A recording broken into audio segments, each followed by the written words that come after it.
We welcome you again to another thrilling autopsy of the cadaver of the past.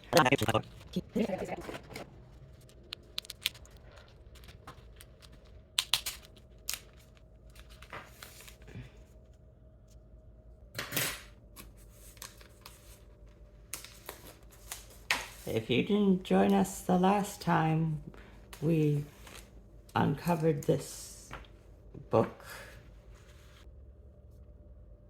go and watch the previous one for the full turning of every single page and analysis of the covers and stuff. Today I will be reading the next story within the vault.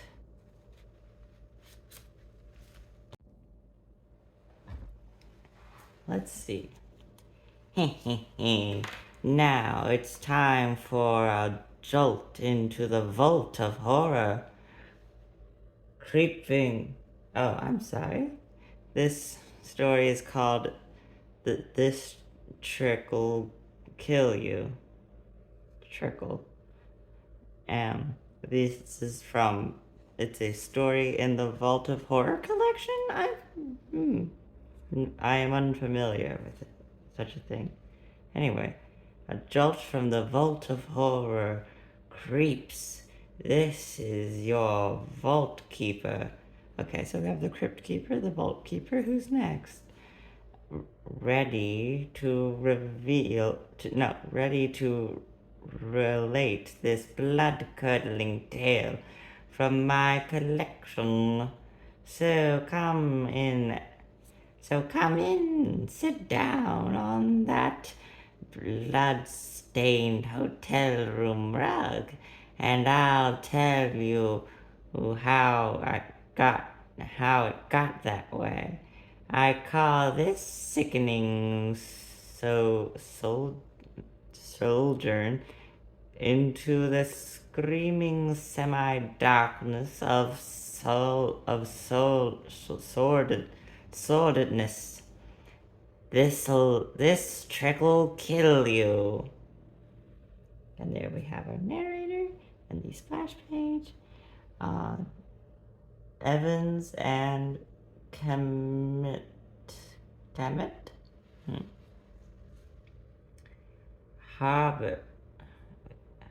Herbert Marking moved through the milling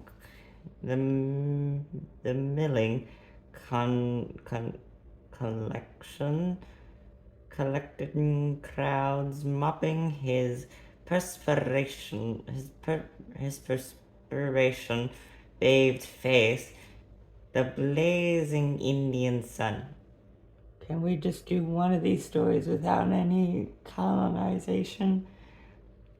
Indian sun was directly overhead. The heat was unbearable. Herbert cursed. Why I came to this disease infested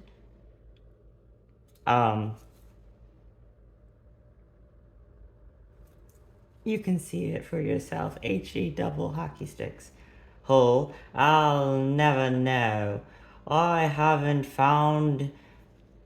Oh wait. I'm not sure how I feel about that voice. I'll work on it. I'll never know. I haven't found one new illusion since I've been here. Indian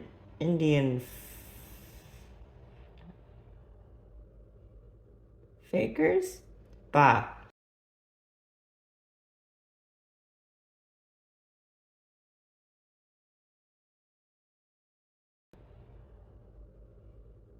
Fakers? Bah. Lucky thing I left Inzi at the hotel. She passed out in this heat. Oh, you gotta love that exposition, am I right? Excuse me. Sorry, I need to move so I can get a clearer shot. Speaking of clearer shot, I don't think you guys can See all too well. There, I have adjusted you so you can more clearly appreciate the illustrations. The great Marconi. Wait, is the pink the narrator too? The Great Marconi, famous in the United States for his astonishing feats of magic, pushed his way through the dark, stink throng, stopping from a few minutes to watch as even squatting Indian faker would perform his tricks and illusions. The old cabbage in the ground illusion, old as the hills. I'm sorry, the what illusion? I still don't like that voice. I'm gonna work on it. Satisfied that there was nothing new to see, nothing he could add to his fabulous magic act, Herbert would move on from one faker to the next. Then, in the dark alley off the teeming marketplace, he saw her, the dark-haired, flashing-eyed Indian girl.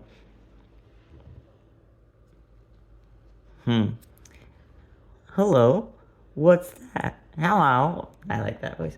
Hello, what's that? She wears a faker shawl. I wonder what she has in the basket. So he's speaking out loud. So that's funny.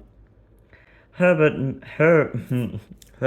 moved down the litter-filled alley to where the Indian girl squatted before her oddly shaped basket. The crowd behind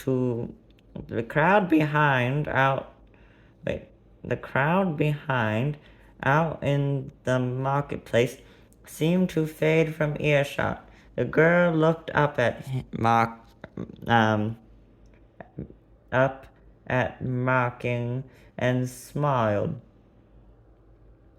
You want a trick? I do. You want a trick? I do for rupees. What? Old comic books, you never cease to confuse. Also, this is a lot of exposition. Maybe it's meant to add suspense. The coin trickled to the cobblestone at the girl's bare feet. She picked it up, exclaimed it, and lifting the lid off the basket, tossed the coin in. Herbert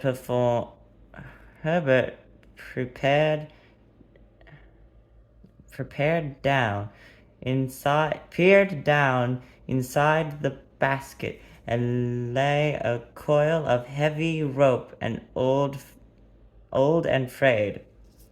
You hear tell of the Indian rope trick? Sure, I've heard tell of it, but I've heard tell of it. That's all just talk. I don't believe there is such a thing. Actually, I'm not happy with that voice at all. The girl pulled a small reed instrument from the foils in her gown and put it to her lips. She took a deep breath and began to blow softly. The weird note trembled. The coil of rope in the basket stripped. Stripped? What is this? The single note continued. One of the coil of rope stood up, saying like an erect cobra. Oh, good Lord. And as the girl's breath ran out, and the note began to fade. The end of the rope began to rise higher and higher into the air. I don't believe it. When the last vibration ended, the rope stood upright at its full. Oh, what's the at its stood upright at its full uncoiled length, 15, maybe 20 feet in the air. Astonishing. The girl got to her feet and moved to the rope. As Herbert watched, horrified, she began to climb it. Good Lord! You already used that one, buddy. She pulled herself easily hand over hand till she reached the top. I'll buy it. I'll buy it. I'll pay you all anything. Flashing eye native girls slid to the ground once again, and the rope collapsed into the basket. How much do you want for the trick? Name your price, girl. Oh, the 50s. I cannot sell the rope. It was my mother's and her mother's. And bah, keep your rope. Tell me how it is done. Tell me the secret. I'll make my own. There is no secret. Shaba, shubadibida, him, sahim. It is the rope. You cannot make one. It is impossible. Then how do you have one? The rope? What kind of nonsense is that? It's an ordinary rope. It can levitate you. It's an ordinary rope. What's inside? A wire? What's under the basket? A trapdoor? Come on, I'll pay you 500 rupees. It is the rope itself. Sahim, see? Girl lifted the basket. There was no trapdoor below, no hole out of which a pole could be extended. Nothing. You see, Sabi, it is the rope, and all the rope is not for sale. Impossible. There must be a trick to it. There must be. He cut off some of the rope.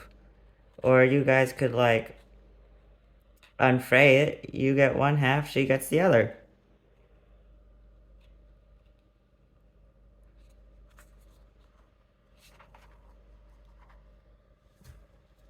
I'm so confused. Anyway, that night, the great Marquis paced his hotel room nervously. Finally, the door opened and a woman entered. Enzi, it's about time. Did you see her? Did you see the trick?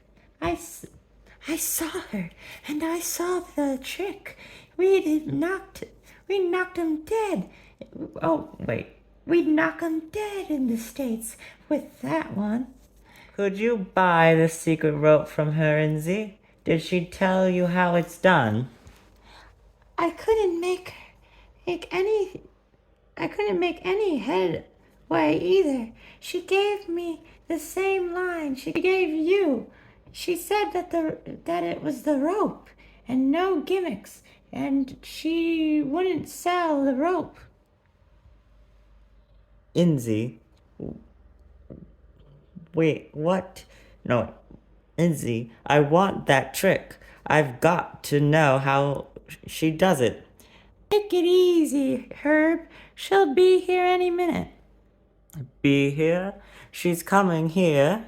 Yes, I accused her of props. I dared her to show us the same thing here. She fell for it. Fell for it? What do you have in mind, Enzi? Don't be naive, Herb. That trick is worth a fortune. We've got to have it. At all cost, even murder. Why does she doesn't bring the flute or whatever? Enzi, murder? I love her face in this. Good for her. I think of it, Herb, you in the center of the stage, blowing that weird little pipe.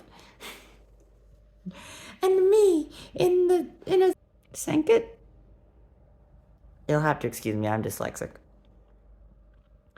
In a something Costume, climbing the rope, the trick that everybody said couldn't be done. Disney. If she wouldn't tell us, we'll kill her for the secret. Oh boy, they wibble wobble on their opinions of murder faster than they do in the Scottish play. Anyway. If she does it here, the gimmick is inside the rope or in the basket. After we knock her off, we'll find it out. What it is. Shh, she's coming. What if, and just hear me out, you don't kill her, you just knock her out and steal her stuff? I mean, it's not much better. Like, you're still awful.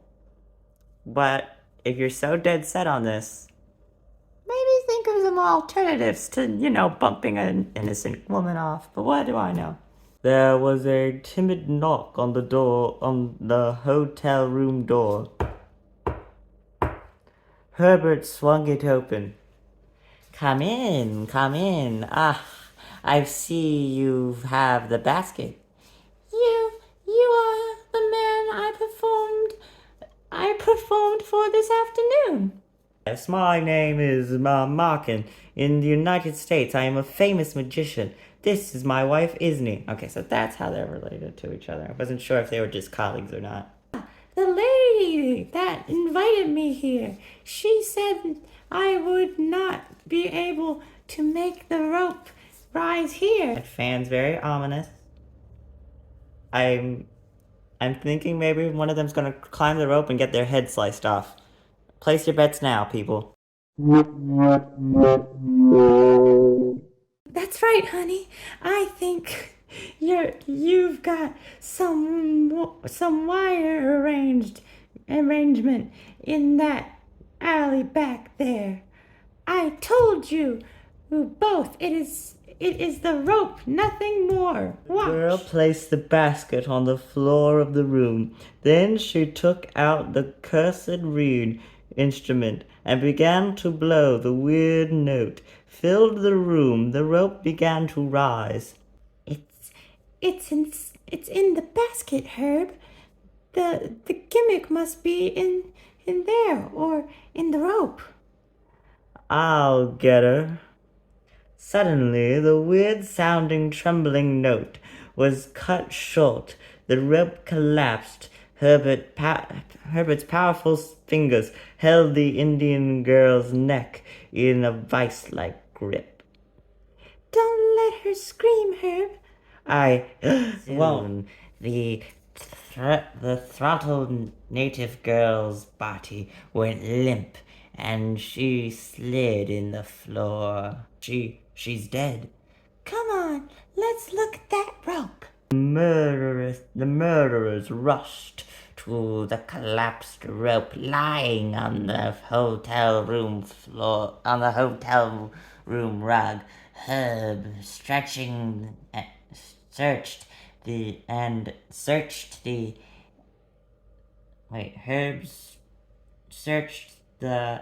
examined it closely.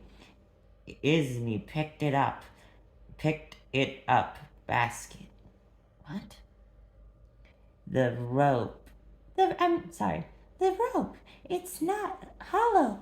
There's no wire inside it. There's nothing in the basket. Nothing. Okay, here's a different plan. Maybe you could, invite her back to the States and see if she'd like to perform with you guys. Because do either of you know how to play that flute? I don't think so. I mean, maybe she could decline. And maybe that's has its own problems to it. I'm just trying to figure out how you could ethically do this instead of jumping to being criminals. But what do I know? Enzi and Herbert stared at each other. No gimmick. no prop, but We saw it rising. It was working. Suddenly, Inzy's glance fell. The strange-looking reed instrument was still clutched in the dead native girl's hands. It's a very clean murder. There's absolutely no blood. But isn't there supposed to be a blood stain on the carpet? the pipe, Herb, the pipe. But, what good will that do? Herb wrenched the flute-like instrument from the corpse and put it in his lips. The weird note echoed through the room. Look, Herb, The look. frayed end of the rope began to rise. Keep blowing, Herb, keep blowing. Her face. I'm just gonna see if I can zoom in on that.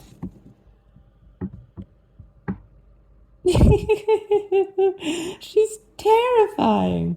Anywho, Higher and higher, the rope rose until it touched the ceiling of the room. Herb's breath ran out, and the note faded. The rope stood stiffly. Sorry, she wasn't lying. It is the rope. There's something about it. You don't know that for sure. It could still be the flute.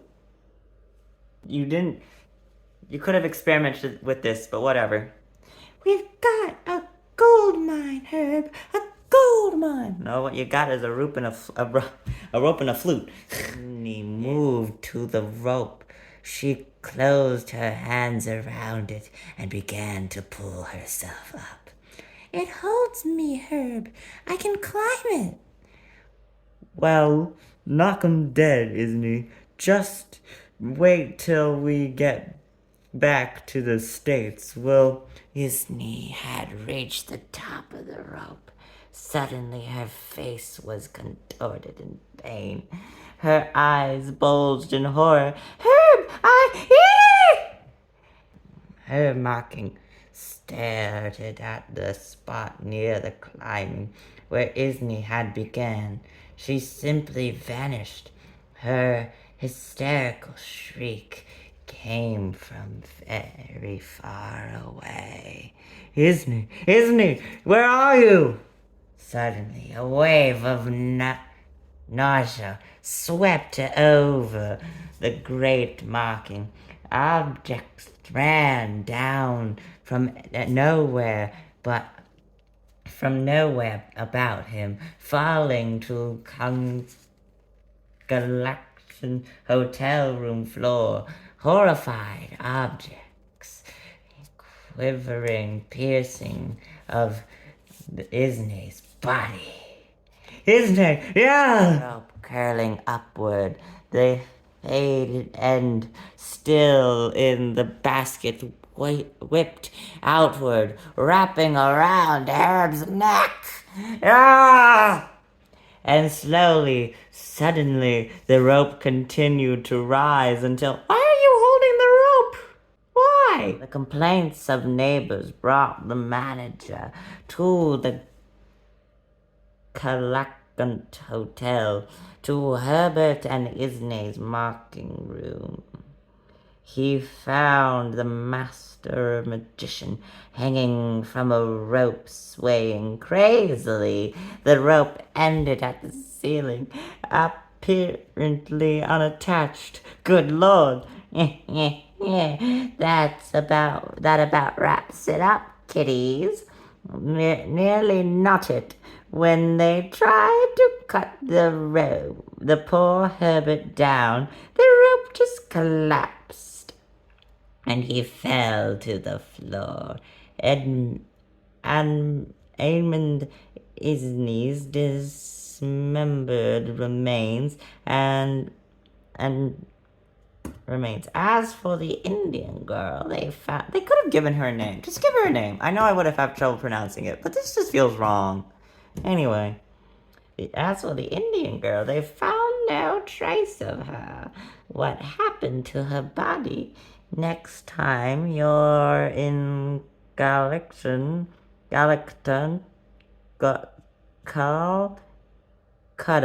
Calcutta? Look for her in that alleyway. She'll be there with her rope. Just be careful. Don't let her string you along. And now I'll turn you back to the crypt keeper. He's waiting with a what? A fairy tale? Oh no. And that was, let me see if I can remember the title. This Trick'll Kill You, from the Vault of Horror. You know what? I think I have time. Ooh, an ad. I can at least try and do the opening page. Alright, the Crypt Keeper's Grim Fairy Tale. Why not tell a grim fairy tale? I'm pretty grim. So here goes with the jarring Jallocks and Jabberwocky I call The Funeral.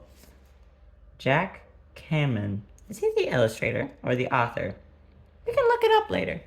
I think he's directly talking to the Vault Keeper, which is funny. Once upon a time, long, long ago, in a kingdom far, far away, was a castle. In this castle dwelt king and queen, and the young dabbing prince. Prince Junior. What a name. How many times have I told you not to dash through the halls like that? I fell on my royal sob. Or is it S.O.B.? Now the king and queen of this far, far away kingdom fell very busy kinging and queening. They had no time to take care of young Prince Junior, so they hired a nurse when Junior was a babe. How is Prince Junior today? May we see him? Hush, he's sleeping. You can have just a peek, that's all. You saving this prince for yourself, Nanny? Naturally, as Prince Junior grew, he became more and more attached to his old nurse. Prince Junior, what have you done? Oh dear. I tied an apwin, you apwin, the strings to me belt. We is attached like mother and son. Every day, nurse. Oh my. I'm gonna call her Nanny. Nurse Nanny, for what was her name, would dress the Prince Junior. And more bow ties. Although, if We want him to be more historically accurate. Well, what time period is this? Because this backdrop looks very medieval, but she's dressed more like early 1900s, and he's a bit more like late 1800s, I want to say. And then the king and queen, like the king feels like something out of an old King Arthur comic, and the queen feels like something out of Victorian fairy tale illustration. Which, I mean, I guess this makes sense for a fairy tale thing. But anyway, if we were being really historically accurate, I would suggest maybe a cravat. But whatever. The bow tie works too. Anyway, where was I? There, you look very nice. Now, don't get dirty. Your mother and father are coming to see you soon. Yes. Oh, he has a lisp too. Yes, Nurse Nanny. Scold him when he was naughty. I told you not to get dirty, you bad, bad boy. How did I know they plowed up the drawn, winged. That's stupid lisp. Just tell me he has a lisp and I'll do the lisp, but I can't tell what he's trying to say when you don't phonetically transcribe accents or speech patterns, please. Just tell me they have one and that you simplified it for the sake of being legible. I am too dyslexic for this. A similar rant was made in the last video because of Southern accents. Southern American accents, that is. would read to him when he was good. Read to me about the wicked witch that cooks the bad little peasant children in her oven, North Nanny. Well, all right, Prince Junior, let's see. Ah, here, once upon a time. We'll tuck him into bed at night. Good night, Prince Junior. Just one more story, Nurse Nanny. The one about the wicked old witch who cooks the bad peasant children. Nanny was more of a mother to the Prince Junior than the Queen. I wove you, Nurse Nanny, and I love you too, little prince. And so the Prince Junior woke up one morning and found the Nurse Fanny was lying very still. Nurse Nanny, wake up to me. Speak to me. Suffering succotash. But Nurse Nanny did not speak. Nurse Nanny was very cold and very white. Just like me. She is dead, my son. Oh my gosh. You have to be kidding me. They added the lisp to his sobbing? Ugh. Thwob, Nurse Nanny, thwob. Do not cry, my child. I'm not your child. I was raised by the nurse. But the queen's pleading could not make her little son stop crying. Sob, I won Nurse Nanny. Sob. I want my nanny. Do something.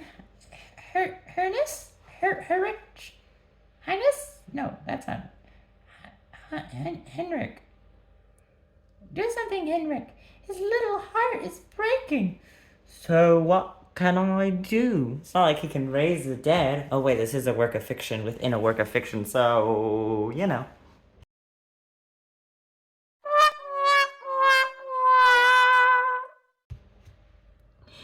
Make something up. Promise him something. Anything. Prince Junior, you shouldn't cry. Think of all the candy. I want candy.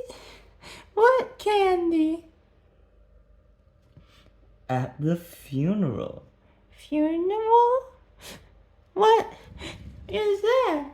When someone dies, my son, they make a funeral. We'll have a funeral for Nanny. We'll invite all your cousins. What about the candy? And we'll serve candy and cake with whipped cream, and we'll play games and give prizes. And I'll win a pony? Well, I don't know. All right, you'll win a pony. This is so stupid. Oh, goody, a pony. We're going to have a funeral. Come, my dear, he's all right now. You're so clever, Henrik. And so, Prince Junior skipped happily through the castle. Yeah, I could see that. We're going to have a funeral. We're going to have a funeral, and I'm going to win the pony. Until he came to a door with a big black box and ribbon hanging from. Oh, a big black bow with a ring and a ribbon hanging from it. And I'm going to win a... This must be where Nurse Nanny is lying in the wait. I'll just open the door and take a peek, just to make sure. Nurse Nanny was stretched out on a veiled draped bier. At her head 2 candles burned. The room was dark, save for the glow of the 2 flickering candles. But there was enough light for the Prince Junior to see. Oh, she's moved. Suddenly the room filled with eerie moans. She's alive. Nurse Nanny sat up, shaking her head. Oh dear, I must have had an attack. Fanny, you see, suffered occasional catatonic fits, which made her appear dead. And after all, how good were doctors in those days, anyhow? Nurse Nanny, you're not dead? Prince Junior ran to Nanny's now stretched arms. She hugged him tightly. No, my dear, I'm not dead. You know I wouldn't leave you. That's, okay. Oh, Nurse Nanny, Suddenly the Prince Charming thought about all his cousins. Not in a million years, because you're my baby. And then he thought about all the candy. And I'd never leave my baby. Not in a million years. And then he thought about the cake with the whipped cream. And when you love someone. And then the Prince Jr. thought about his prize, the pony. You never go away. Because love. And so Prince Jr. picked up one of the heavy candlesticks. Is what makes the world. And brought it down with all his might. Go round. We're going to have a funeral. We're going to have a funeral. Yes, and after that, Prince Junior did have his funeral with his cousins, candy and cake. He did just this. He did get his pony, and he lived happily ever after. Poor Nurse Nanny was buried as per scheduled, and nobody ever knew that the old gal had died of a split skull. After all, as I said before, how good were doctors in those days anyway? And now the old witch awaits you, so hold your nose and shift your burly eyes right. The Witch's Cauldron. Do you like the voices? I try to give each of the narrators a different voice. It's hard to do because they're all supposed to be creepy, but I can do other voices. It's just like, it's hard to tell if I'm supposed to be. Whatever. And that is 2 stories for this October so far. I might do more, but I think that is good for now. Thank you, and I hope you enjoyed.